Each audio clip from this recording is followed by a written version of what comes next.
Hello everyone, स्वागत है आप सभी का स्टडी राइज यूट्यूब चैनल पर।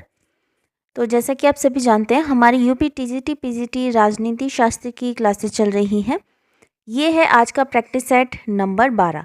जिसने 11 नहीं देखे हैं तो वो लोग प्लेलिस्ट में जाकर देख सकते हैं। एक अलग से प्लेलिस्ट बनी हुई है, तो आप वहाँ से जाकर भी चेकआउट कर सकते हैं। तो चलिए फिर आज की वीडियो स्टार्ट करते हैं। तो आज का जो हमारा टॉपिक है ये है मूल अधिकार। तो मूल अधिकार में पहला क्वेश्चन देखते हैं। मौलिक अधिकार भारत के संविधान के किस भाग में दिए गए हैं? तो इसमें ऑप्शन दिए गए हैं भाग 3 में, भाग 4 में, भाग 5 में या फिर भाग 9 में। तो इसमें पूछा है हमसे मौलिक अधिकार भारत के किस भाग में दिए गए हैं, भारत के संविधान में किस भाग में दिए गए हैं।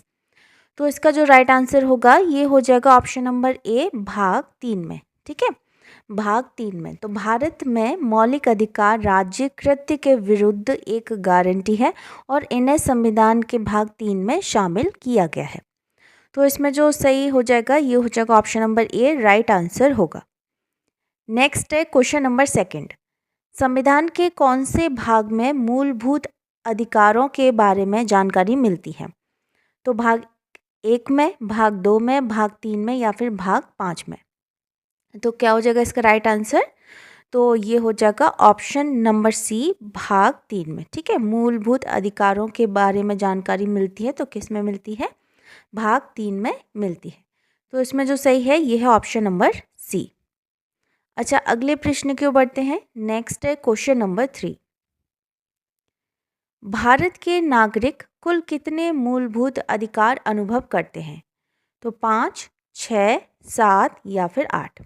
तो भारत के नागरिक कुल कितने मूलभूत अधिकार अनुभव करते हैं? तो कितने करते हैं? तो ये करते हैं ऑप्शन नंबर बी, 6 करते हैं। ठीक है, 6।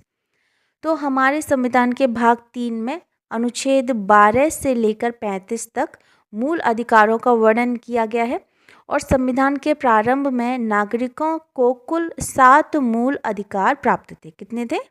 प्रारंभ में 7 मूल अधिकार प्राप्त थे, परंतु बाद में 44वें संविधान संशोधन के बाद क्या हुआ? 1978 के द्वारा अनुच्छेद 31 से संपत्ति के मूल अधिकार को समाप्त कर दिया गया और अभी वर्तमान में बात की जाए तो नागरिकों को कुल 6 मूल अधिकार प्राप्त हैं।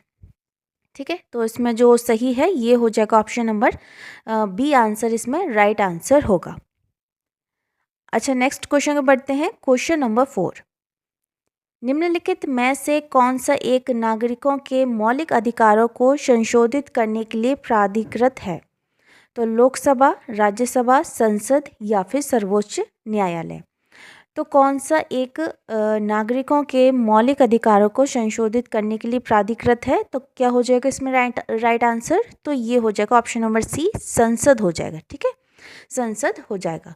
तो अनुच्छेद 368 में 368 के द्वारा संसद को संविधान में संशोधन करने की शक्ति प्राप्त होती है, जिसके द्वारा वह मूल अधिकारों में भी संशोधन कर सकती है।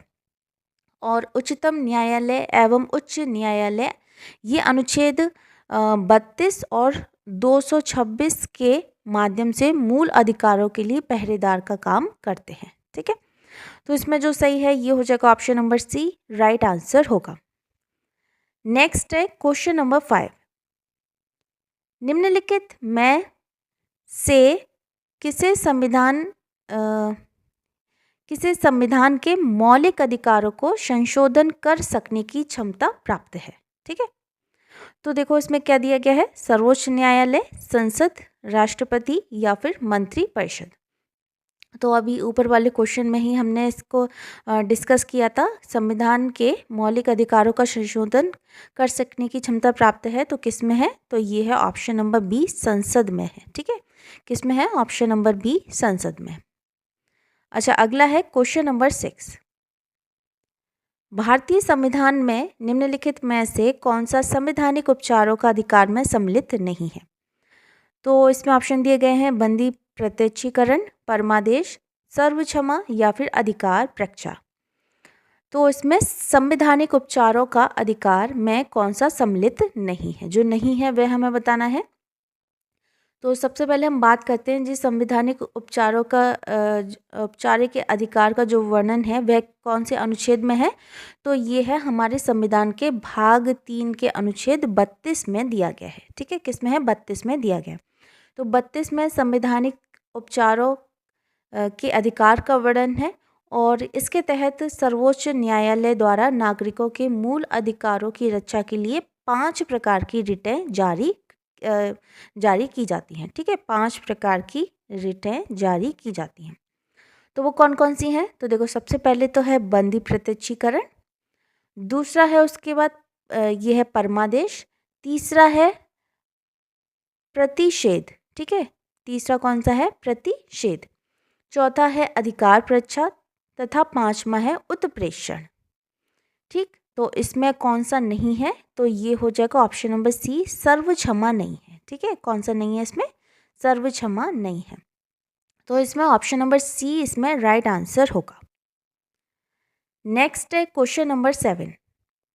किसी व्यक्ति को एक ही अपराध के लिए एक बार से अधिक अभियोजित और दंडित नहीं किया जाएगा, यह निम्न में से किस अनुच्छेद में वर्णित है?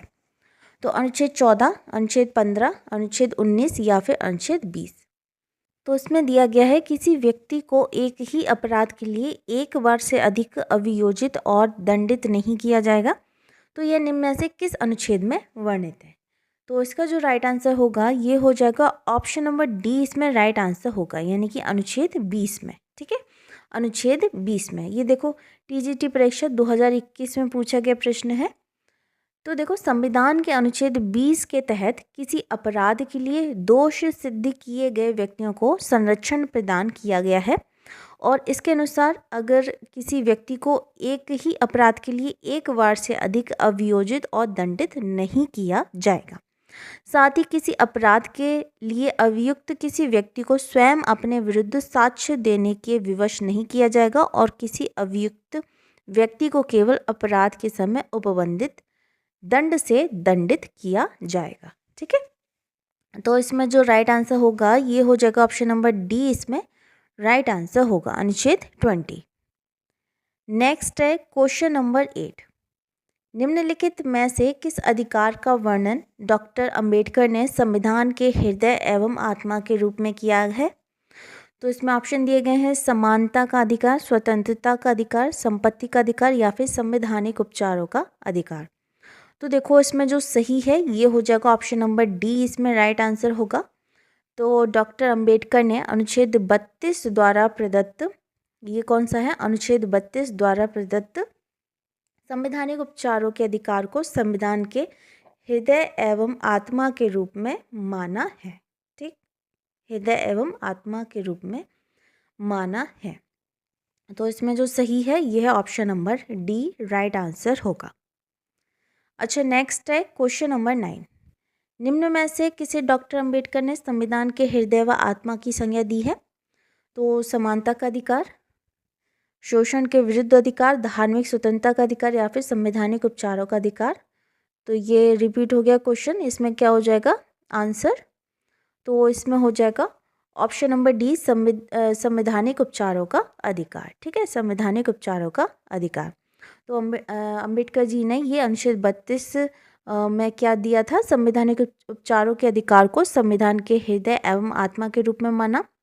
और जो अनुच्छेद 32 है यह मूल अधिकारों के प्रवर्तन हेतु उपचार प्रदान करता है। यह उपचार का अधिकार स्वयं भी एक मूल अधिकार है क्योंकि यह भाग 3 में सम्मिलित है और इस अनुच्छेद द्वारा उच्चतम न्यायालय को मूलाधिकारों का संरक्षक बनाया गया है।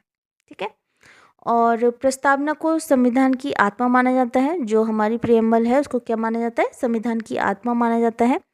न्यायालय के निर्णय तथा संविधान विदों द्वारा इस पर सहमति व्यक्त की गई है और बेरुवारी के बाद में सर्वोच्च न्यायालय ने प्रस्तावना को संविधान की कुंजी कहा है। प्रस्तावना को क्या कहा है? संविधान की कुंजी। प्रस्तावना को क्या कहा है? संविधान की कुंजी कहा है। और हृदय व आत्मा ये किसको कहा गया है? तो ये संवैधानिक उपचारों का अधिकार को कहा गया है। ठीक है, तो इसमें जो राइट है ये हो जाएगा option number D, right answer होगा। नेक्स्ट है क्वेश्चन नंबर 10। निम्नलिखित में से किस अधिकार को डॉक्टर बी आर अम्बेडकर ने संविधान की आत्मा कहा गया है? ठीक, संविधान की आत्मा किसको कहा गया है? तो ये हो जाएगा ऑप्शन नंबर बी, इसमें राइट आंसर हो जाएगा ऑप्शन नंबर बी, संवैधानिक उपचारों का अधिकार। नेक्स्ट है क्वेश्चन नंबर 11। निम्न में से कौन सा मौलिक अधिकार बाल श्रम, बाल मजदूरी को प्रतिबंधित करता है? तो धार्मिक स्वतंत्रता का अधिकार, समानता का अधिकार, स्वतंत्रता का अधिकार या फिर शोषण के विरुद्ध अधिकार। तो इसमें से कौन सा मौलिक अधिकार है जो कि बाल मजदूरी को प्रतिबंधित करता है? तो ये करता है ऑप्शन नंबर डी, शोषण के विरुद्ध अधिकार। तो संविधान के अनुच्छेद 23 एवं 24 में, ठीक है, 23 और 24 के तहत शोषण के विरुद्ध मूल अधिकार प्रदान किया गया है। जो अनुच्छेद 23 है उसमें क्या दिया गया है? मानव दुर्व्यापार एवं बलात् श्रम, ठीक है, इसमें मानव दुर्व्यापार एवं बलात् श्रम को निषिद्ध करता है। और जबकि जो 24 है, जो अनुच्छेद 24 है उसमें क्या दिया गया है? जो 14 वर्ष से कम की आयु के जो बालक होते हैं, बालक बालिका, उनको कारखानों, खनन इत्यादि परिसंकटमय क्षेत्रों में नियोजन को निषिद्ध करता है। ठीक है, नियोजन को निषिद्ध करता है, अर्थात मतलब कि बाल श्रम या बाल मजदूरी को निषिद्ध करता है। तो ये निषिद्ध मतलब कि प्रतिबंध है। ठीक है, तो इसमें क्या हो जाएगा राइट आंसर? ये हो जाएगा ऑप्शन नंबर डी, इसमें राइट आंसर होगा शोषण के विरुद्ध अधिकार। नेक्स्ट है क्वेश्चन नंबर 12। भारत के संविधान के अनुसार निम्नलिखित में से कौन सा अधिकार आपातकाल में छीना नहीं जा सकता? तो कौन सा अधिकार है जो कि इमरजेंसी भी आ जाए तब भी उसको नहीं छीना जा सकता? तो भाषण का अधिकार है, भ्रमण की स्वतंत्रता का अधिकार है, जीवन का अधिकार है या फिर संगठित होने का अधिकार है। तो कौन सा अधिकार है? तो ये है हमारा ऑप्शन नंबर सी, जीवन का अधिकार। ठीक है, जीवन का अधिकार। तो संविधान का अनुच्छेद 21 में क्या दिया गया है? जीवन के अधिकार से संबंधित है। 44वें संविधान संशोधन 1978 के बाद इससे आपातकाल में भी निलंबित नहीं किया जा सकता। और 44वें संशोधन अधिनियम 1978 द्वारा अनुच्छेद 20 और 21 के तहत प्रदत्त मौलिक अधिकारों को आपातकाल में भी निलंबित नहीं किए जाने का प्रावधान दिया गया है। ठीक है, ये किस में है? अनुच्छेद 21 में। अच्छा, और इसमें ठीक है, ऑप्शन नंबर सी इसमें राइट आंसर होगा। नेक्स्ट है क्वेश्चन नंबर 13। भारत में रह रहा एक ब्रिटिश नागरिक किस अधिकार का दावा नहीं कर सकता? तो किस अधिकार का दावा नहीं कर सकता? व्यापार और व्यवसाय की स्वतंत्रता, विधि के समक्ष समानता, जीवन और व्यक्तिगत स्वतंत्रता की रक्षा या फिर धर्म की स्वतंत्रता। तो भारत में रह रहा एक ब्रिटिश नागरिक है, वह किस अधिकार का दावा नहीं कर सकता? तो इसमें जो सही हो जाएगा 13 का जो राइट आंसर है ये हो जाएगा ऑप्शन नंबर ए, व्यापार और व्यवसाय की स्वतंत्रता। ठीक है, भारत में रह रहा एक ब्रिटिश नागरिक व्यापार एवं व्यवसाय की स्वतंत्रता का दावा नहीं कर सकता। भारतीय संविधान द्वारा कुछ मौलिक अधिकार जैसे कि 15, 16, 19, 29 और 30 द्वारा ये मौलिक अधिकार केवल भारतीय नागरिकों के लिए हैं, जबकि कुछ मौलिक अधिकार सभी व्यक्तियों के लिए हैं। व्यापार एवं व्यवसाय की ये स्वतंत्रता का अधिकार जो अनुच्छेद 19(1) के 6 के तहत एक मूल अधिकार है, जिसका दावा एक अनागरिक या विदेशी व्यक्ति नहीं कर सकता। ठीक है, तो इसमें जो सही है ये हो जाएगा option number A, right answer होगा। अच्छा, नेक्स्ट है क्वेश्चन नंबर 14। अच्छा, ये भी जो क्वेश्चन नंबर 13 था, ये देखो टीजीटी परीक्षा 2021 में पूछा गया प्रश्न है। नेक्स्ट है क्वेश्चन नंबर 14। कौन सा अधिकार संविधान के अनुच्छेद 352 के अंतर्गत लागू आपातकाल के दौरान भी छीना नहीं जा सकता? तो कौन सा अधिकार है? तो इसमें ऑप्शन दिए गए हैं, अभिव्यक्ति की स्वतंत्रता का अधिकार, दूसरा है इसमें भ्रमण की स्वतंत्रता का अधिकार, तीसरा है जीवन का अधिकार या फिर चौथा है संगठित होने का अधिकार।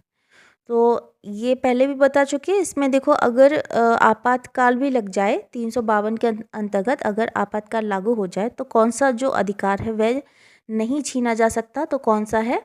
तो ये है ऑप्शन नंबर सी, जीवन का अधिकार। ठीक है, कौन सा है? ऑप्शन नंबर सी, जीवन का अधिकार इसमें राइट आंसर होगा। और किस अनुच्छेद में वर्णित है? तो ये है अनुच्छेद 21 के अंतर्गत जीवन का अधिकार वर्णित है। तो ऑप्शन नंबर सी इसमें राइट आंसर होगा। नेक्स्ट है क्वेश्चन नंबर 15 और आज का लास्ट क्वेश्चन है, अनुच्छेद 19 में निहित मौलिक स्वतंत्रताएं किस आपातकालीन स्थिति के कारण स्थगित की जाती हैं? तो राज्य में आंतरिक उथल पुथल होना, वित्तीय संकट होने पर, एक राज्य में संवैधानिक तंत्र की विफलता पर, या फिर युद्ध अथवा बाह्य आक्रमण के कारण। तो अनुच्छेद 19 में निहित मौलिक स्वतंत्रताएं किस आपातकालीन स्थिति का कारण स्थगित की जाती हैं? तो ये की जाती हैं ऑप्शन नंबर डी, युद्ध अथवा बाह्य आक्रमण के कारण। तो संविधान के अनुच्छेद 358 के अनुसार जब युद्ध या फिर कोई बाहरी जो आक्रमण के कारण जो आपातकाल लागू हो, तब अनुच्छेद 19 में वर्णित मौलिक स्वतंत्रता स्थगित हो जाती है। ठीक है, अनुच्छेद 19 में वर्णित जो हमारी मौलिक स्वतंत्रता है वह क्या हो जाती है? स्थगित हो जाती है। और किसी सशस्त्र विद्रोह के आधार पर आपातकाल लागू होने पर यह स्वतंत्रता स्थगित नहीं होती हैं। आपातकाल के लागू होने पर अनुच्छेद 359 के तहत राष्ट्रपति को मौलिक अधिकारों के प्रवर्तन को स्थगित करने की शक्ति दी गई है। ठीक है, राष्ट्रपति हमारे कर सकते हैं। तो इसमें जो सही है ये हो जाएगा ऑप्शन नंबर डी, इसमें राइट आंसर होगा, यानी कि युद्ध अथवा बाह्य आक्रमण के कारण। तो फ्रेंड्स, ये थी आज की वीडियो अगर आपको पसंद आती है तो वीडियो को लाइक कमेंट शेयर ज़रूर करें। और जो भी चैनल पर पहली बार आया है, चैनल को पहली बार विजिट कर रहा है, तो चैनल को ज़रूर सब्सक्राइब करें। मिलते हैं नेक्स्ट वीडियो में नेक्स्ट टॉपिक के साथ। तब तक के लिए थैंक यू सो मच।